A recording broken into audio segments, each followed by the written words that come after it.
first order of business is to repeal and replace Obamacare. And that was our message today, and it'll be our message on Capitol Hill. And it needs to be done. That was Vice President-elect Mike Pence, of course. Welcome back to The World Over. In a few weeks, Donald Trump becomes the 45th President of the United States. What can we expect from this new administration and its first 100 days? To give us his take, I'm joined in studio by the former Speaker of the House and current Vice Chairman of the Trump transition team, Speaker Newt Gingrich. Great to see you, Newt. As always. Thank you for coming out. And of course, we see you at the Shrine endlessly, but it's nice to see you out of your natural environs and here. Let's talk about health care. We heard Mike Pence mention it a moment ago.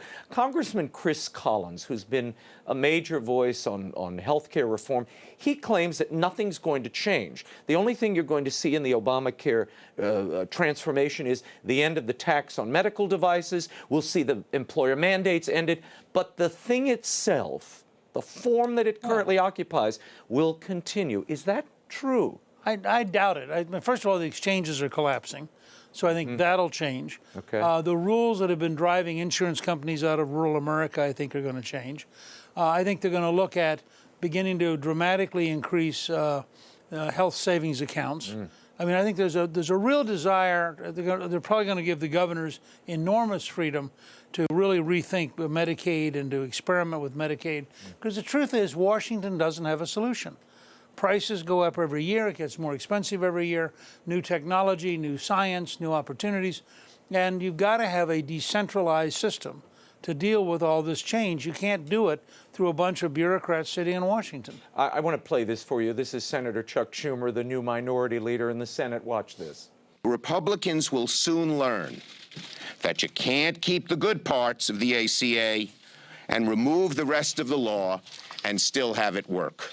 Does he have a point there? No, it's not working. I mean, to still have it work is that Chuck misses the whole point of this exercise. Well, he's talking about, you know, the carve-outs for people with pre-existing conditions, things that Trump has already communicated he'd like to see remain in the bill. Well, look, there's a very easy core model, which is as long as you have insurance, you have no pre-existing condition.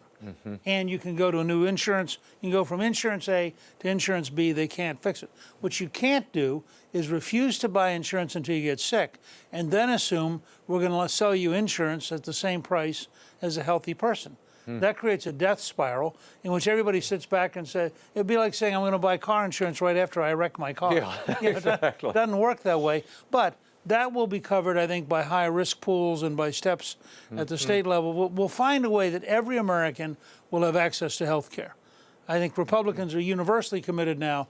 Every American's going to have access, but it's not going to be done through a central Washington-designed one-size-fits-all model. So the repeal will happen instantaneously. The replace is going to take much more time. And parts of the repeal are going to be conditional. They're going to say this is repealed as soon as we get the replacement. And I think it's with very clear. phase-in triggers. Yeah, it's very clear. President-elect Trump has said this. Vice President-elect Pence has said it.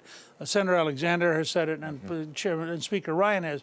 No one wants the Republican Party to be the party which takes 10, 15, 20 million Americans off of insurance. I mean, you know, the Democrats would love for us to do that. That narrative, yeah. And we're not that stupid. And so I think there will have to be bridges that get you from the current mess to a better future without anybody being at risk. The Democrats are already saying they are not going to take part in this, helping Republicans craft a replacement for the signature part of President Obama's agenda.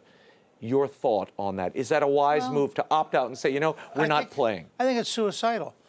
10 senators, 10 Democratic senators, are up for re-election in 2018 in states Donald Trump carried. Now, for them to go back home and say to their citizens, I am not going to work with the guy you elected president, strikes me as a pretty dumb way to start their re-election campaign. And so I think this will all break down. What you're hearing right now are the leadership who are really intimidated by their activists, and you're hearing from the Elizabeth Warrens and the Bernie Sanders, but they have a lot of Democrats being very quiet. I want to move on to the HHS mandate, a rule that is so toxic at the heart of Obamacare, of course, requiring companies, employees, even religious institutions to provide abortifacients, contraceptives for their employees, and high penalties attached to non-compliance. You think that's That'll over be wiped out on day one? I think, well, the parts which will be wiped out by executive order will be wiped out on day one. The parts that require legislation will take a little bit longer. But the Republican Party is committed to religious liberty, and it's committed to not having the government coerce you into doing things that violate your religious beliefs. Newt, I want to shift to the Supreme Court. President-elect Trump submitted a list of nominees, potential nominees to the Supreme Court, including two names that I keep hearing over and over again because of the men associated with them. Steve Colleton in Iowa on the Eighth Circuit Court, and then in Alabama, Bill Pryor, who's on the 11th Circuit. Your thoughts on these prospects, and will either these men or whoever are put forward, will they get through? Well, Schumer's threatening a filibuster. Look, whoever he nominates, and I believe he will nominate someone off of the list that so reassured conservatives. Very solid list. Obviously, if you have Senator Grassley as chairman of the Judiciary Committee who's holding the hearing, there's something to be said for an Iowa choice. When you have Senator Sessions, who is probably the most loyal and the closest supporter in the Senate, there's something to be said for an Alabama pick. But in the end, it's going to be somebody on that list, I believe. The left is going to go crazy. Elizabeth Warren will be adequately radical. Bernie Sanders will be adequately radical. You'll have 3 or 4 other people who are dancing around. But when you come down to it, the average American is going to say, wait a second, this was Justice Scalia's conservative seat. The person we're talking about, every one of these people is overwhelmingly qualified. You know, they've all got very distinguished records. So there's not any basis for defeating them. And if you'll notice, Republicans reluctantly accepted liberals on the court when Obama was president on the grounds that under our system, elections have consequence. Well, this election, you had a choice between a radical Democrat and a genuine populist conservative Republican. The populist conservative is now going to be president, and the country will expect legitimate vetting, legitimate hearings, but I think that the country would not tolerate a filibuster of a Supreme Court nominee. I want to talk for a moment about Senator Dan Coats, whom it appears will be the Director of National Security. Trump has talked about reforming that post. It appears he's suggesting that our intelligence community has become politicized. Do you believe that? Well, I believe that. I think there are 2 parts to this. First of all, the Obama administration tended to corrupt anything it touched, so this is just part of a general problem. But in addition, Dan Coats is a terrific senator, was a great House member, was very seriously considered by George W. Bush to be Secretary of Defense. And really has an outstanding public record.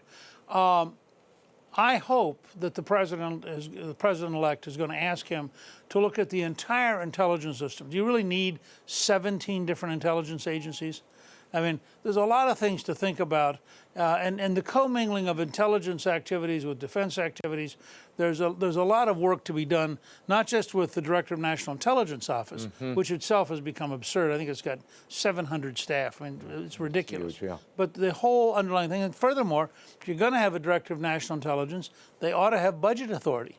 Because they have to have some method of actually directing the rest of the intelligence community, or they're not the director, they're the coordinator, they're the figurehead. Let's talk about the wall. Donald Trump ran on this. His voters are looking for it. He said, we're building the wall, and Mexico is going to pay for it. Do you believe that's going to happen? Sure, I think we're going to build the wall, and Mexico's going to pay for it. It's not How are they going to pay for it? Well, there are a lot of ways to get them to pay for it. I mean, one is you could have a modest surcharge on all the money that's sent back into Mexico by Americans working in the U.S.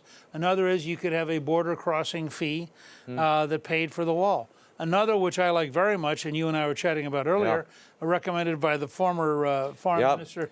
Luis Videgaray, who was the finance minister for Peña. Now become foreign minister. Now is foreign minister. And he said, you know, confiscate all of the drug cartel money. Well, you know, I think a combined American-Mexican strategy aimed at the drug cartels would be great for both countries. And there's sadly more than enough money in those bank accounts to build several walls. Well, we'll see. Is it going to be Here's my question: will there be a waterfall, and will there be any brass on it? Well, That's my question. actually, technically, it's a water sculpture, not a waterfall. Oh, okay. If it's man-made. If it's man-made, okay. I know this because Cliff and I belong to Trump National here in Washington. Oh, and it has a water sculpture which is not a waterfall. A I will. That is duly noted, and I'll make sure that's in the design plans. This week, the Congress, in a bizarre focal point, just as they were sworn in, wanted to reform or somehow neuter the Independence Office of Congressional Ethics.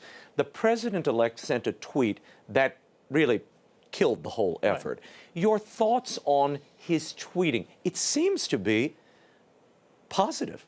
So look, it's first of all, it is part of who he is. I keep telling reporters, get used to it. Mm-hmm. You know, this is who Donald Trump is. Well, this is the new media. I mean, he's going around he's establishment he's media. Effective. It's very efficient. You know, he sits there, he writes 140 characters, and the whole planet gets the message, and it costs zero. I mean, and he sets the tone day after day for the press coverage in a way that the media can't keep up with. So I think he should keep it. Every once in a while, he'll send one that I kind of think might have had an editor for that one. Okay. But overall, I think it's been totally an asset. I'm going to ask you about this one. This is a recent tweet about Toyota. Toyota Motors said, we'll build new plant in Baja, Mexico to build Corolla cars for U.S. No way. Build plant in U.S. or pay big border tax. Now, Newt Gingrich, you are a free market guy. Your reaction to that? I am absolutely for a refundable border tax, that if you export from the U.S., you get the money back.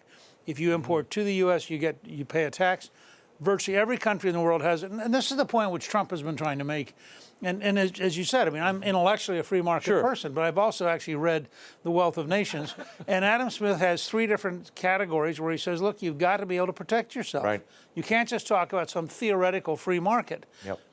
If the Chinese are going to play games with their money, you've got to be able to have countervailing games. If they're going to steal your intellectual property, you've got a way to make it expensive, and you got to do that. It's not this idealistic theoretical model. Yeah. What Trump is saying to these companies, and he's saying it consistently, so people ought to figure out that he means it.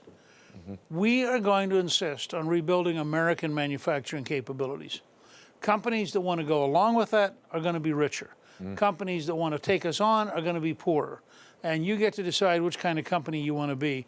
But you should understand that he is going to go all out to make sure that we have the tax policy, the regulatory policy, and the border control policies to give American manufacturers a chance to once again be the dominant manufacturer in the world. Which is consistent, as you know, as a historian. Alexander Hamilton created walls of tariff to protect the market at the beginning. It's kind of perfect that Hamilton is the musical. Right, the celebrated founding father. Now we have to look at the policies and see what he said. I want to shift to something a little frivolous, but maybe not so. There are a number of celebrities who have refused to perform, singers, dancers, actors, refused to appear at any of the inaugural activities. In fact, a large group of them are, while the inaugural activities and the inauguration itself is underway, they are going to have on Facebook something called a love-a-thon. I'm talking about Jane Fonda. I'm talking about Judd Apatow, Jamie Lee Curtis. Somewhere my pal Jerry Lewis is probably, sick to his stomach now. But these celebrities are going to have a love-a-thon, a fundraiser where they will raise money for groups like the American Civil Liberties Union, Planned Parenthood, etc., during the inaugural. Does this matter? Does this have an effect? Well, it matters in that it is a signal that people should take seriously that the hard left is going to be permanently at war with Trump. And probably should be. I mean, when Trump appoints or nominates Betsy DeVos to be the Secretary of Education, with her remarkable record of trying to make sure that poor children have access to good schools, at the direct conflict with the Teachers Union. Teachers Union is going to go all out to fight. Okay? When you take the Attorney General of Oklahoma, who's a very smart guy, and you put him at EPA, the Sierra Club is going to go crazy. When you nominate a conservative Supreme Court justice and you have the potential in Trump's first term of 2 or 3 appointments, making it for the next 40 years exactly what we warned about with Hillary. Instead of going to the left for the next 40 years, it's going to go to the right. Well, if you're the ACLU, this just drives you crazy. Yeah. And I think we ought to say to our many friends on the left, we get it. And we're sorry that you're not going to be able to join us. And it's okay. It's a free country. If you want to go off and be weird, that doesn't mean we won't watch your TV show or we won't watch your movie or we won't listen to music. But don't expect us to think it's not weird, because it is weird. Okay, final question. The Obama legacy, what is it, particularly if the Affordable Care Act, the signature achievement, is dismantled within days of Trump being inaugurated? The Greeks had this remarkable concept of hubris and nemesis, that if you got too big, too proud, then you ran into nemesis and it destroyed you, okay? Obama was so arrogant, so radical, so unwilling to work with the Congress, that he created this facade that looked like this is a great legacy. You will see, starting on the day he's sworn in, Donald J. Trump is going to shrink and shrink. This will be the incredible shrinking legacy. And by Easter, it'll be about the size of our little Ellis the elephant doll. And, not the big version, not the little take-home version. Tiny one. And I think this is why you're seeing Obama be so crazed. I mean, I think it hit him. They all thought that Hillary was going to win. Yeah. I mean, up until about 10 o'clock election night, they were all going, slam dunk, we got it made. All of a sudden, he's seeing the end of everything he worked for. And I do believe virtually all of it will be gone. Newt Gingrich, we will watch in the days ahead. Always Thank fun. you for being Thank here. you. It was great seeing you.